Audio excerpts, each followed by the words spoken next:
கிரக பயிற்சிகளால் உண்டாகும் தோஷத்திற்கு பரிகாரம் வேண்டுமா? முன்னோர் சாபம் நிவர்த்தியாக வேண்டுமா? உங்களின் 7 தலைமுறைக்கும் புண்ணியம் சேர்க்க வேண்டுமா? நீங்கள் செய்ய வேண்டியது அன்னதானம் மட்டுமே. கடந்த 4 ஆண்டுகளாக தினமும் மதுரையில் 300 வறியோரின் வயிற்று பசியை ஆற்றி வருகிறது மதுரையின் அட்சய பாத்திரம் ட்ரஸ்ட். நீங்களும் உதவ அன்பு வேண்டுகோள்.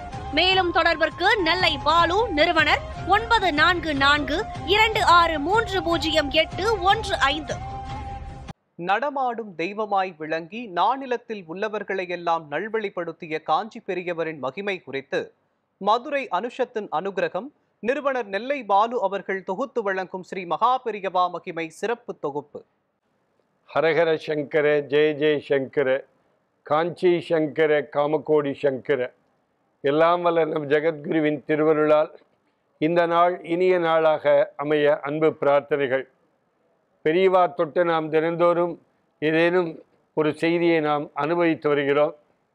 பெரியவா, மகா பெரியவா எப்பொழுது யார் காஞ்சிபுரத்துக்கு வந்தாலும், அவர் காஞ்சிபுரத்தில் இருந்தாலும், ஓருக்கையில் இருந்தாலும், தேனம்பாக்கத்தில் இருந்தாலும், அந்த எப்பொழுது பெரியவாளை தரிசிக்க யார் வந்தாலும், சாப்பிட்டாயா, உன் குடும்பம் எப்படி இருக்கிறது, க்ஷேமமா இரு என்று ஆசீர்வதித்து எப்போதுமே தன்னுடைய ஆசீர்வாதத்தை கொடுப்பது வழக்கம். எப்போ பார்த்தாலும் பெரியவா சாப்பிட்டாயா என்று அன்னதானத்தின் மகிமையை உலகத்துக்கு உணர்த்துகிற விதமாக, யாவருக்குமா முன்னும்போது ஒரு கைப்பிடி என்று திருமூலர் சொன்னது மாதிரி பெரியவா அன்னதானத்தை பிரதானமாக எப்பொழுதுமே சொல்லி கொண்டிருப்பார். நாங்கள் கூட மதுரையின் அட்சய பாத்திரம் ட்ரஸ்ட் என்கிற அமைப்பை தொடங்கி, நான் இந்த நேரத்தில் எதற்கு இதை நினைவுபடுத்துகிறேன் என்று சொன்னால், கொரோனா காலகட்டத்தில் தொடங்கிய அந்த திட்டம், அந்த சேவை இன்றைக்கு 1500 நாட்களை தாண்டி 4 வருடத்தை தாண்டி 5வது வருடத்திலே நாங்கள் இன்றைக்கு அடியெடுத்து வைத்திருக்கிறோம் என்று சொன்னால், அது கண்டிப்பாக மகா பெரியவாளுடைய அருள் ஆசி, அவரை அடிக்கடி அனுதினமும் வேண்டுகிற வேண்டுதலுடைய விளைவுதான் இந்த திட்டம் தொடர்ச்சியாக இன்றைக்கு நடைபெற்று கொண்டிருக்கிறது. ஒரு முறை கூட நான் கொரோனா காலகட்டத்தில் ஊரே உறங்கி இருக்கிற நேரத்தில் ஒரு வயதான பாட்டி இடத்திலே போய் உணவு கொடுக்க வேண்டும் என்று எழுந்திருக்க முடியாது, கீழே குனிந்து அந்த உணவை கொடுக்க முயற்சிக்கிற பொழுது ஒரு 1.5 கோடி பெருமானம் உள்ள ஒரு ஆடி கார் வந்து நின்றது. ஆடி காரிலிருந்து ஒரு 7-8 பேர் ஆண்கள் பெண்களாக இறங்கி, கழுத்து ஃபுல்லாக நகை, கையில் பிரேஸ்லெட் என்று நகை கூடமாக காட்சி அளித்தார்கள். இறங்கியவர்கள் என்னிடத்திலே வந்து என்ன கொடுத்து கொண்டிருக்கிறேன் என்று கேட்டார். நான் சொன்னேன், இது மாதிரி நாமே வெளிவர முடியாத சூழ்நிலை, வெளியிலே வர முடியாத சூழ்நிலை, கொரோனா நம்மை ஆட்டி வதைத்து கொண்டிருக்கிறது. தினந்தோறும் இது மாதிரி ரோட்டில் இருக்கிற வறியவர்கள், மனநலம் பாதிக்கப்பட்டவர்கள், அரசு பொது மருத்துவமனையில் உள்ளவர்களுக்கு ஒரு 300 பேருக்கு மதிய உணவு கொடுத்து கொண்டிருக்கிறோம் என்று சொல்லி, இந்த பாட்டிக்கு உணவு கொடுத்து கொண்டிருக்கிறோம் என்று சொன்ன உடனே அந்த காரிலே, அந்த ஆடி காரிலே வந்தவர்கள் என்னை பார்த்து, தவறாக நினைத்து விடாதீர்கள், நாங்கள் சென்னை வாசிகள், என்னுடைய மனைவிக்கு உடல்நிலை என்று சொல்லி மருத்துவமனையிலே அனுமதித்திருக்கிறோம்.